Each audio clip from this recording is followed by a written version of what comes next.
नमस्कार, हेमाच पारंपरिक रेसिपीज मध्ये आपलं स्वागत आहे। आणि आज मी आपल्याला दाखवते लिंबाच्या लोणच्याची रेसिपी। साधच उपासाचं लोणचं, त्याच्यामध्ये असं फारसं काही घालायचं नसते। तिखट, मीठ आणि हळद उपासाचं असेल तर हळद पण घालायचं नाही आणि हे पण घालायचं नाही, मेथी दाणा पण नाही घालायचं। तिखट आणि मीठ आणि गूळ हेच घालून उपासाचं पारंपरिक लोणचं करायची पद्धत होती। हे मी लिंब चिरते आहे आणि 20 लिंबाचं हे लोणचं मी घालत आहे।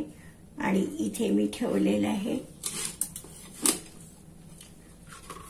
या वाटीभर गूळ आहे, या वाटीभरच मीठ आहे आणि हे मी घेतलेलं आहे तिखट।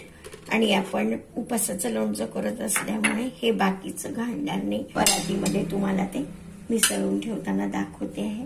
आणि सध्या मी लिंब चिरत आहे, अर्धीच फोडी करते, कारण अजून त्याची चतकोर केली तर खूप रस जातो आहे, म्हणून अर्धीच फोड करते आहे मी। ही उपासाचं लोणचं किंवा एखाद्या वेळेला कोणी खूप आजारातून उठलं, त्याच्या तोंडाला चव नसली तर ते लोणचं दिलं जात होतं पूर्वी।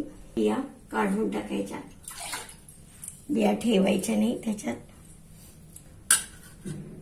या बिया तुम्ही आपल्या परसदारी वगैरे लावून लिंबाचं झाड पण तयार करू शकता, जर तुम्हाला आवड असेल गार्डनिंगची तर। आणि काहीच याच्यातलं वाया जाऊ द्यायचं नाही। आजकाल अशी पद्धत आली की हे लोणचं वाफवून घेतात आणि काही जण शिजवून घेतात आणि मग मिक्सर मधून काढतात, ते पण चांगलं लागतं। पण मी सध्याला नुसतंच मिक्स करून ठेवणार आहे आणि ते शिजवणार वगैरे मुळीच नाही, कारण त्या लोणच्याची चव, जे नॅचरल जे पारंपरिक लोणचं आहे त्याची चव वेगळीच लागते। आणि बाकीचा मसाला मी काहीच टाकणार नाही, दाखवते तुम्हाला।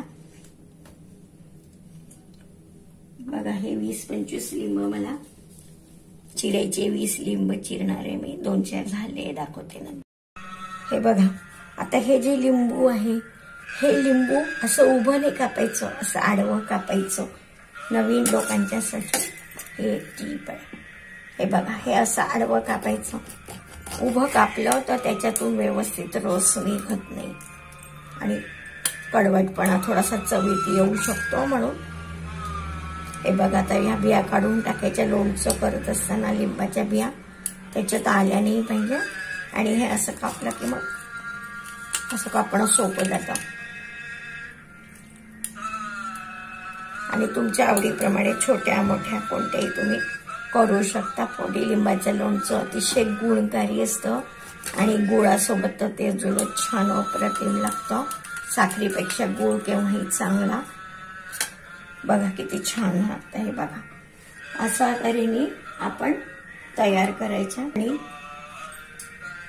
परत दाखवते आहे। छान लिंबू प्रथम पुसून घ्यायचं एका फडक्याने आणि असं उभं नाही धरायचं, जसं संत्र पण असतं ना तसं। संत्र वर्गातलाच लिंबू आहे, तर लिंबू नेहमी असं आडवं सोलायचं, आडवं कापायचं, सोलायचं नाही कापायचं। आणि संत्र जे आपण सोलतो ते उभं धरून असं सोलतो। पेरू आपण कापतो तो उभा कापतो, आडवा नाही कापत। लिंबू आडवं कापायचं, त्याचा रस आपण काढत असतो लिंबाचा, ते पिळायलाही सोपं जातं, फोडी करायलाही सोपं जातं। त्याच्या बिया पण आपण काढू शकतो आणि बहुतेकांना हे माहिती असेल, पण काही जणांना लोणचं करायच्या वेळेला चुकीच्या पद्धतीने कापलं जाते असं पाहण्यात आलंय, म्हणून ते पहिल्यांदा लक्षात घ्यायचं।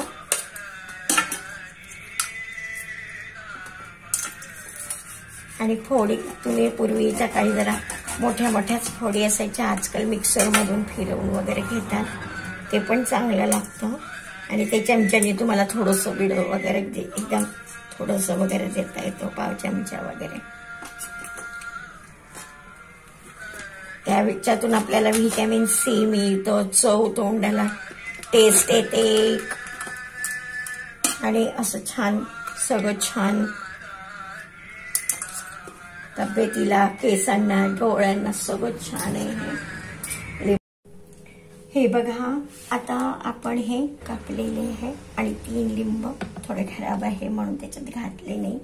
आपण करत आहोत उपासाचं लोणचं आणि उपासाच्या लोणच्याला आपल्याला टाकते हे मी गूळ, मीठ आणि तिखट हे घेतले मी.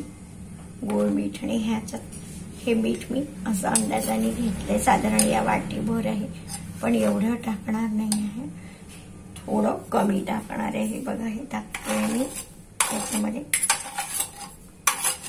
1 चमचाभर ठेवून देते, बाकी सगळं टाकते. 1 छोटा चमचा नाही टाकत. हे मीठ घातलंय मी सर्वप्रथम उपासाच्या लोणच्यामध्ये. मीठ आणि तिखट आणि गूळ एवढंच घातलं आहे. याच्यात या भांड्यातल्या अर्ध भांड मी तिखट टाकलेलं आहे, म्हणजे साधारण 2 चमचे पोह्याच्या चमच्याने.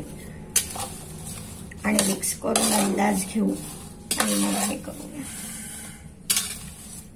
लिंबाचं लोणचं हे प्रत्येक घरी बनवायची पद्धतच आहे, पारंपरिक पद्धत. कारण त्याला ते टिकतं पण खूप व्यवस्थित. मीठ वगैरे ते खराब होतच नाही.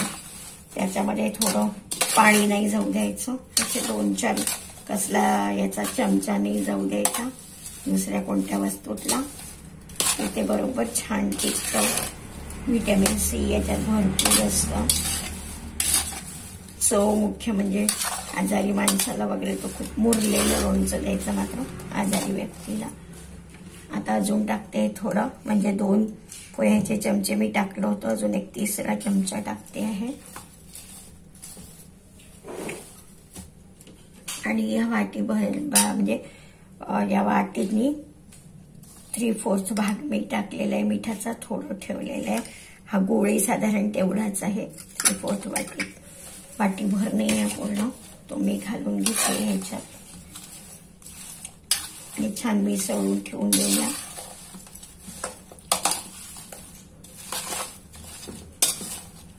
तुम्हाला आवडत असेल तर तुम्ही याच्यामध्ये जिरं घालू शकता थोडंसं, पण मी घालणार नाही. आम्ही फक्त मीठ, तिखट आणि गूळ हेच मिसळून ठेवत असतो.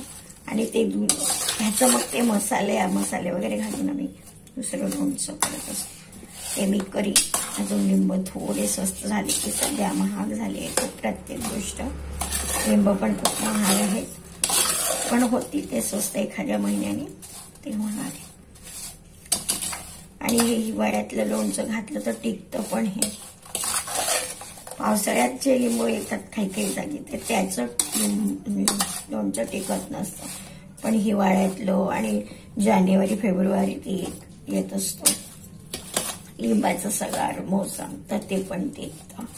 हे असं मिसळून ठेवलंय मी. थोड्या वेळाने बरणीत भरते. अशा तऱ्हेने आज आपले उपासाच्या लिंबाच्या लोणच्याची रेसिपी तयार झाली आहे. आशा आहे तुम्हाला आवडली असेल. आणि तुम्ही करत असाल तर कशा पद्धतीने करता ते सांगा. ह्याच्यामध्ये मेथी वगैरे आपण काहीच टाकू नाही शकत, कारण हे उपासाला खायचं असतं. तर आजकाल उपास कोणी करत नाही, पण तसंही हे छान लागतं चवीला, मीठ, तिखट आणि गूळ घालून. तर तुम्ही नक्की करून बघा. धन्यवाद. लक्षात ठेवायचं की लिंब धुवून घ्यायचे, पुसून घ्यायचे, थोडे सुकवून घ्यायचे. आडवं कापायचं, उभं कापायचं नाही. ह्या 2-4 गोष्टी तुम्ही लक्षात ठेवला तर तुमचंही लोणचं छान होईल. धन्यवाद.